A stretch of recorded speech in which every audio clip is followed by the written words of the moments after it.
What's going on YouTube? My name's Joel from Easy Engineering and welcome back to another video. So I had this track playing in the background, my Happy New Year video, and someone actually asked me, oh, can you please go through the sounds because they seem really interesting. Thank you very much for the compliment, and I'm more than happy to discuss how I got these sounds, what I made, you know, and everything like that. I will say, however, because I took a break, this was like kind of the first real studio time that I had, so I just use a bit of presets and Arturia plugins to make some of the sounds, not all of them. So obviously I can't really go into detail on how to make those sounds because they're damn presets, but it was just to get back into the flow of things and everything like that. Liquid drum and bass is one of my favorite genres out there. I love it. I love listening to it. There's such incredible artists that are just absolutely nailing it at the moment, and I guess this is just, I don't know, this is just a mess about, and I guess a lot of my psychedelic, psytrance influences kind of come through in this track. So it's very much psychedelic, liquid drum and bass type deal. But yeah, let's jump in and see what sounds I can kind of go through. So I can definitely talk about the bass that I made and the kick. I feel like the kick is shit for a drum and bass kind of kick. I feel like it needs a bit more weight because it's just too clicky, too punchy, but it's not got enough weight behind it. It needs a little bit more of the, I don't want to say boxiness, but just kind of that, you know that oomph, that thumpy kick. But yeah, so it's just your normal kick over here. Just, you know, boom. I can do it in with the drums maybe.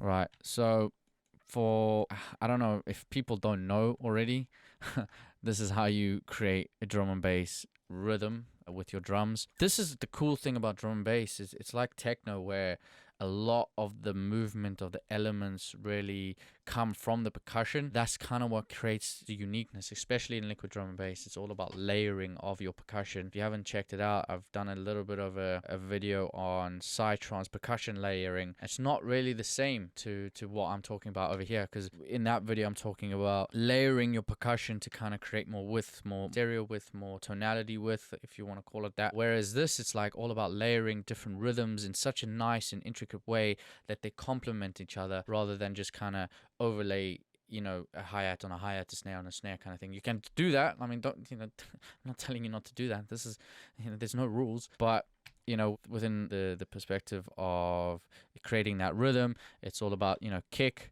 snare, doom, ksh, yeah, and then you have the hi-hats kind of going around and messing about, and as you can see, I've got hi-hats over here. Let me,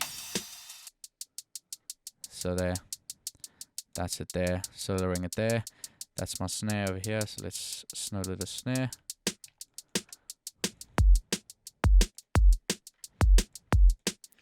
Right,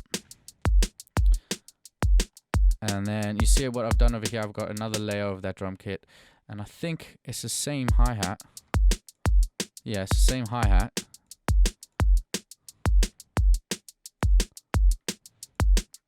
Can't really hear it though. Come on. Oh, there you go. There you go. See, so on that one, on this one, I've actually added a reverb. I don't think I've added a reverb on this one. No, I don't. And it's just creating that layer again, like I mentioned. And then I've got another. Oh, that's a crash. Sorry. And I've got a shaker over here. See over here, I've got it like this. And what I've done over here is I've just kind of modulated or automated the velocity. You know, I've just kind of edited the velocity for it to kind of sweep up.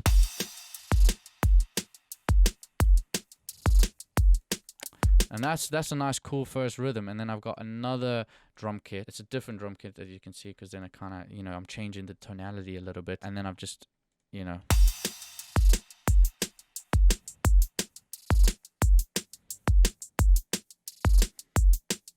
it's just intricate, smart placements of the hi-hats that really kind of create that groove, that rhythm, that nice little drum and bass style drive, if you will. And then obviously on top of that, you got your sub bass.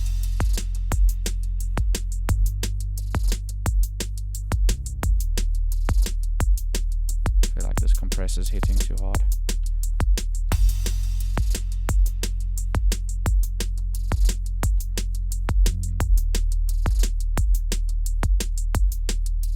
Oh, that's a sidechain.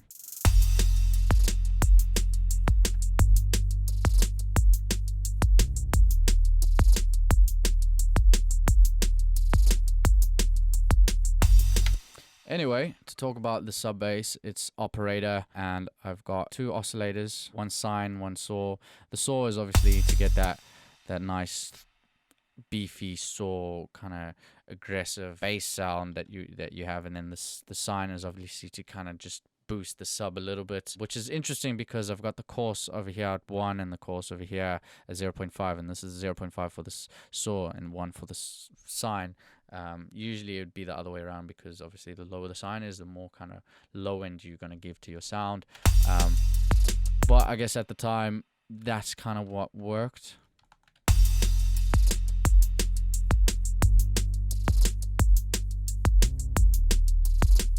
See, it's just given too much harmonics. I mean, I could probably go in and just kind of tweak it a little bit to find a nice sweet spot, but I don't know, for that it's just there's a lot more sub to it.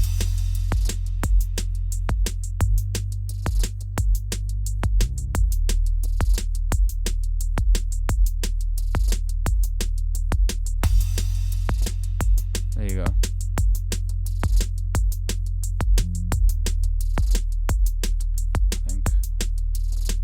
Anyway, I've got a low pass filter, drop right down 30 hertz, 12 dB cut off, and the resonance dropped down pretty much all the way down. I think that's literally it. I don't think I've changed the envelope on this or anything like that. I mean, you can kind of go in maybe and maybe you could, yeah, modulate the envelope of the sine just to kind of separate the frequencies of both oscillators, just to kind of clear up the sound a little bit. But yeah, literally simple sub bass, nothing too crazy of it. And then I've just gone in and added a glue compressor. It's just similar to a normal compressor. I just want to use a glue compressor, to be honest. I mean, if you got a better reason for it, please tell me, because maybe there is a difference. I mean, I feel like there might be a difference in that it's trying to emulate a little bit more of a analog compressor. As you can see, you have less choice to choose from your attack and release times, and also your ratios, and then just the threshold. I feel like I could bring this.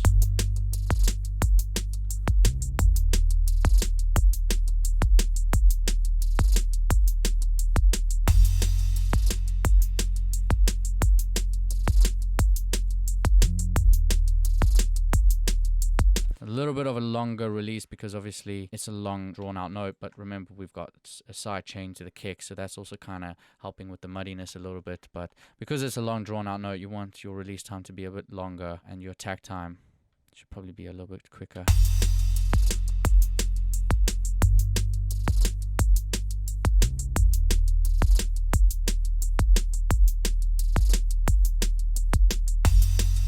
And then I've gone in and added a C6 just to compress my low end so it's not clashing with the kick, because the kick has a lot of sub.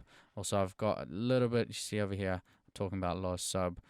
I've had to kind of take out a little bit of the kick's low end frequency. I've gone in and compressed it. I've made the kick in bassism, and that's pretty much it for the kick. Now back to the sub bass.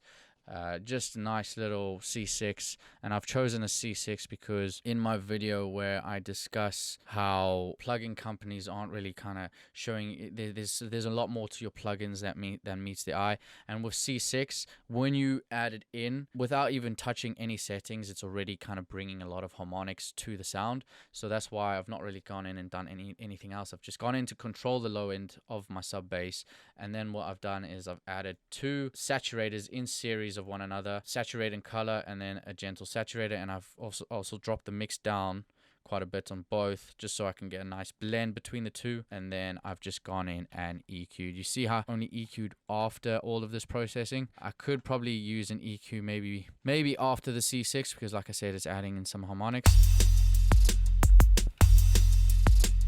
But yeah, I've dropped the sub a little bit. Maybe that's a bit too much, to be fair. We want that nice beef. And then yeah, sidechain compress to the kick, and that's pretty much it. Now again, I'm not going to go too much into detail of my placement of everything because I've kind of touched on that a little bit. And then I've just on this group I've added a nice little well, not little, but LA2A compressor. Just use the drum group preset, and that just kind of has a nice control over the dynamics of this group. I've also added, again, same thing just to this one over here. I think I actually just duplicated it, changed the pattern a little bit, but on this one I've added a reverb. Probably good to go in and EQ your snare over here, you know, just kind of do a little bit of mixing. That's pretty much it for that. And then I've also just added a glue compressor on my drum loop just to kind of, you know, compress all the dynamics of the 3 different drum kits, group them together to obviously glue them. And then I've added a nice little kind of, and this is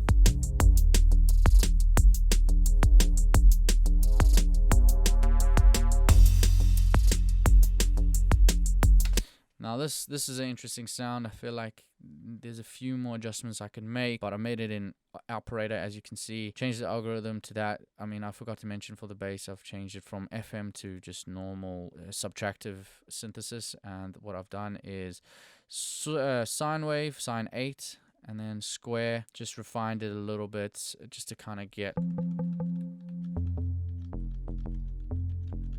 See, and this is kind of like the bass that sits on top of the sub bass, just to kind of give a little bit more movement. What I've done is I've extended the release time. I've kind of got myself a low pass filter at a 24 dB cutoff, and I've got an LFO just kind of messing about a little bit with the filter, nothing too crazy. And I've upped the spread, added a nice little LA2A compressor, used a piano preset because it just that preset just kind of did what I was looking for, and compressed the sound the way I wanted it to.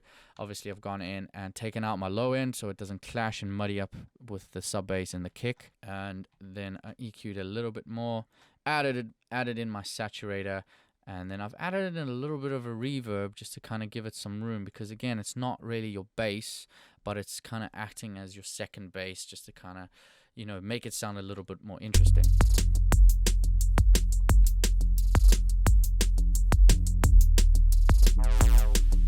Whoa.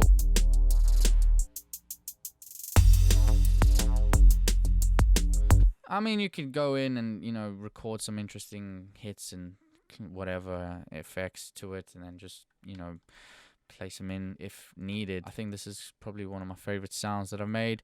And I think the rest are pretty much analog Arturia plugins. I've just got my main piano, and this is just a piano that you can download. I think it's a free plugin, free piano plugin. Built in my chords and then worked from there. So yeah, just built up a nice main chord sequence, and then